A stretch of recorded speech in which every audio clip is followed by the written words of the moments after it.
I'm a 27-year-old woman who's been married to my amazing 30-year-old husband for 5 years, but we've been together for 7. My parents, who are 58 and 60, have never really warmed up to him, but we've always been polite. My younger sister, who's 22, is the apple of my parents' eyes and can do no wrong in their eyes. So my husband and I usually try to avoid her. Last weekend was my dad's 60th birthday, and everyone was invited. My husband and I attended the event knowing my sister would be there, but we expected a pleasant evening celebrating my dad's birthday. Before going further, it's important to mention that my husband follows certain dietary rules because of his religion, but I won't go into detail. However, everyone in the family knows about it and has respected it until now. Unfortunately, after dinner, my sister revealed that she had asked the caterers to include some of the restricted foods to see if my husband would notice. I was furious. Just to be clear, the restricted ingredients were mixed into sauces, so they weren't easily noticeable. Both my husband and I were shocked and decided to leave while my sister argued that it wasn't a big deal and that we needed to lighten up. After the party, my parents remained silent and just watched. Later, they texted me, suggesting that I should consider my sister's young age and ignorance. I chose not to respond. That brings me to the title. Since the party, my husband and I have completely cut off contact with everyone. We haven't replied to any messages or calls, and neither have my parents. However, my parents came to the house, but we didn't answer the door. I avoided the reception at work when they showed up there. I haven't seen them at all today. Some police officers knocked on the door, saying they received a missing persons report about me. Luckily, it was sorted out quickly, and I was never actually missing. Now my friends are telling me that I wasted police resources when I could have simply texted my parents to say I didn't want to hear from them. I just believe that as a grown woman, I shouldn't have to justify my whereabouts to my parents. I don't think I'm at fault here. It's not fair to say I wasted police resources. It was my parents who filed a false report claiming I was missing. They obviously knew you were upset and ignored their attempts to reach out. You might consider reopening communication if you believe they're genuinely sorry, but not if they're just going to defend your sister's behavior again. Nope. Your sister is 22, she knew what she was doing. It wasn't a mistake like saying, "Oops, I didn't know Worcestershire sauce had anchovies," or "I didn't realize that soy sauce might contain gluten." She intentionally asked the caterers to add these ingredients in a way that wouldn't be noticeable. There's no excuse for that. I wouldn't want to talk to them unless they started holding your sister accountable. It's terrible what she did. Yes, favoring one child over another and calling the police to report someone missing are typical tactics of narcissistic parents. They called the police to pressure you into reconnecting with them and to make themselves look caring to others. They're trying to make you feel guilty and reconnect with them without admitting their mistakes. I agree.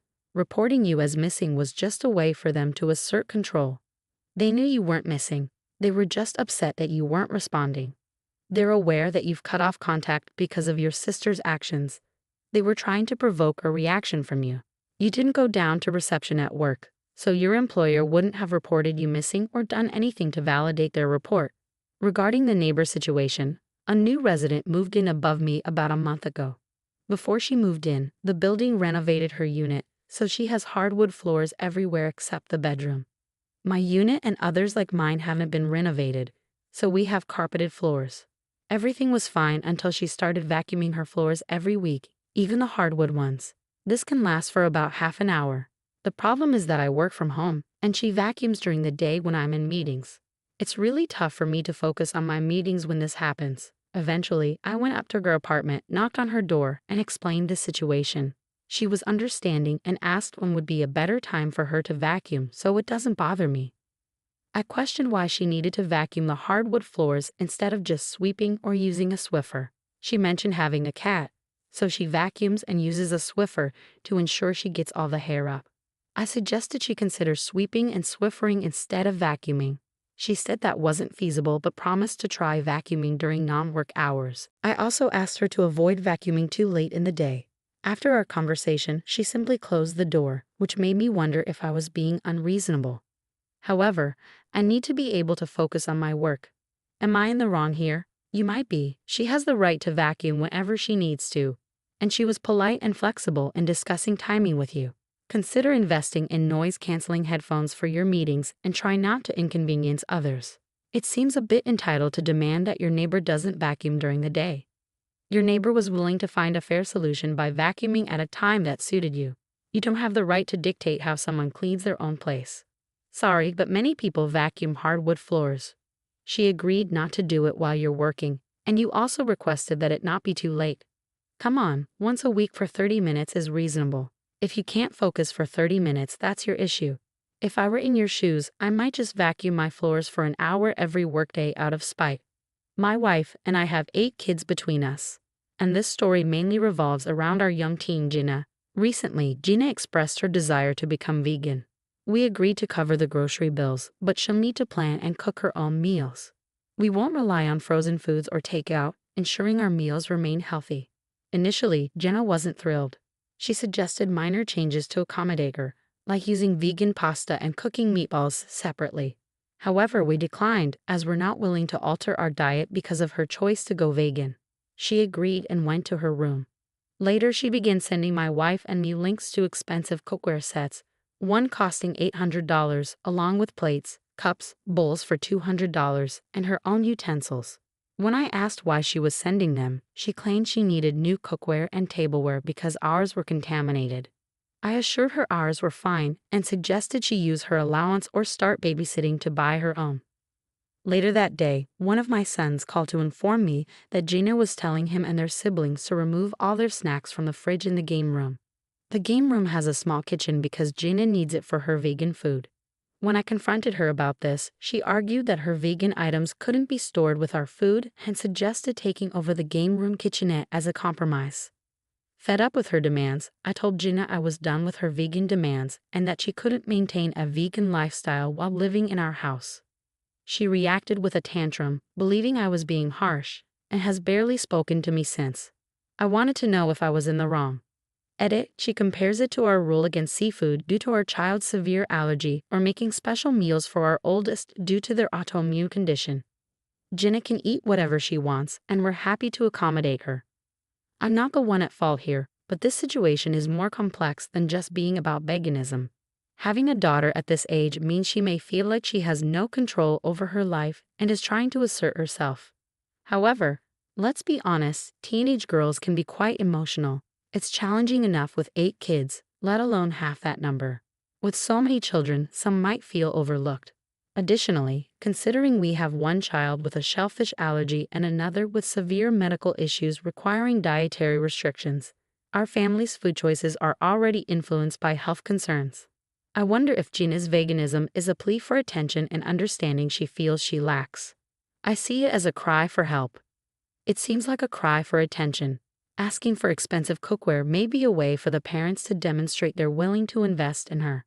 Wanting her own space in the fridge could be her attempt to carve out a place in the home that's solely hers. I suspect she's longing for her parents' recognition. The way the OP responded to her initial request, putting the burden back on the girl, seems harsh. She had to meet certain conditions just to be vegan, with the threat of it being revoked. The parents didn't offer help or support. Instead, they judged her. I'm sorry, but in this situation, you may be in the wrong. My sister Stephanie, 31, was always our parents' favorite, while I, 28, and my other sister Emily, 33, were often overlooked. Our parents allowed Stephanie to insult and take Emily's belongings because she's your baby sister. They treated me similarly, saying I should listen to Stephanie because your big sister knows better. Stephanie always received more attention at family gatherings. She received more gifts on birthdays and got to pick the theme and guest list. This favoritism continued into adulthood. For instance, she chose a restaurant I disliked for my graduation dinner and announced her pregnancy there, which my parents praised as the news of the family's first grandchild. They dismissed my feelings, saying a diploma is just paper. Realizing I'd never be valued like Stephanie, I've cut off contact with her and my parents except for emergencies involving other family members. Emily has done the same. Communication has slightly increased since our mother passed away, but it remains minimal.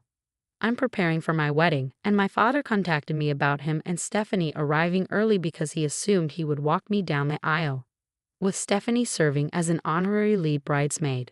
However, I've already chosen my best friend Matt, who's been by my side since college, to walk me down the aisle. My father reacted negatively, claiming it was disrespectful to prioritize Matt over him, the one who raised me. He then pressed about Stephanie's role as a bridesmaid. I explained that Stephanie wasn't invited because I wanted the focus to be on me and my milestones, rather than her stealing the spotlight. Despite my explanation, he continued to argue. Frustrated, I told him he could walk the daughter he cared about down the aisle and ended the call. Now, several people, mostly extended family, are criticizing me, calling me an idiot for various reasons. They bring up how my mother fell extremely ill during her pregnancy with Stephanie, and doctors were uncertain about their survival. They argue that I can't truly comprehend the fear of possibly losing a child. Many insist that I'm wrong to exclude Stephanie from the wedding because, in a sense, she's also a victim of our parents' favoritism. They suggest that Stephanie, who's facing challenges in life, could benefit from sisterly support and involvement. I don't agree with their viewpoints, but does this make me the idiot? No, you're not the idiot. Stephanie can seek support from professionals for her difficulties, but you shouldn't have to endure anxiety on your wedding day. As for your father, you can't assume he's the favored child. Disregard the extended family and their justifications. They haven't lived your experiences, so disregard them. It's like something out of Shakespeare, and I love it. This was precisely my perspective. If Stephanie suffered from our parents' favoritism, so did I. Unless Stephanie demonstrates understanding of her hurtful behavior and can attend an event without causing issues, she's not welcome. You know who else was a victim of our parents' favoritism? Me. It's time Stephanie is held accountable, just like your father. Enjoy your wedding without them for once. This day is about you, surrounded by those who truly care, like your sister Emily. I hope you have a fantastic day and create wonderful memories with her. Story 2. I'm a 33-year-old mom of 2. Last week, my sister, who's 37, asked if I could babysit her tween son, Ben, over the weekend. She and her husband needed to attend a child-free wedding. Initially, Ben was supposed to stay with our parents, but they canceled on her. After discussing it with my husband, we agreed to have Ben stay with us from Saturday morning until Sunday afternoon. Our kids enjoy spending time with their older cousin, so it seemed like a good opportunity for them to bond. My sister had mentioned that Ben is a picky eater and has ADHD, but I didn't realize the extent of his pickiness until I looked after him that weekend. When it was time for dinner on Saturday, I mentioned to Ben that we were having spaghetti. He immediately became agitated, stating that he didn't like spaghetti. I asked if he had ever tried it, and he insisted he had and didn't enjoy it.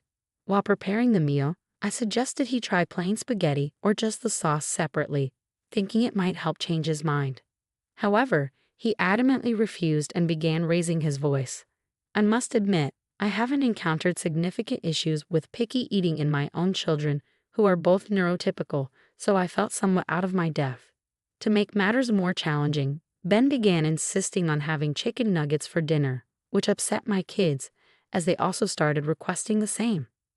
I firmly informed Ben that spaghetti was what was being served for dinner and that I wouldn't be preparing a separate meal for him, especially since we didn't have chicken nuggets available. Ben reacted by screaming at me and retreating to the bathroom. My husband attempted to calm him down and coax him out, which eventually succeeded after about 20 minutes. Despite our efforts, Ben remained steadfast in his refusal to try the spaghetti or sauce. I offered him the option to make himself a sandwich or toast using ingredients from the kitchen. Ben opted to make sandwiches with deli slices and cheese, which became his dinner for the evening.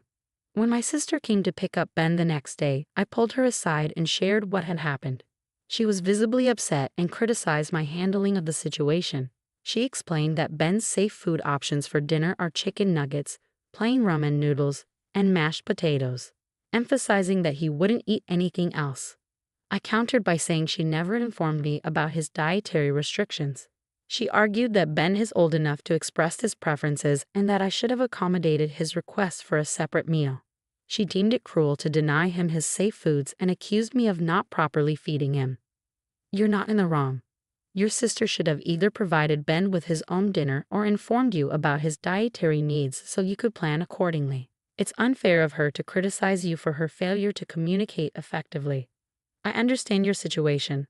I also have a child with autism who faces similar challenges with food.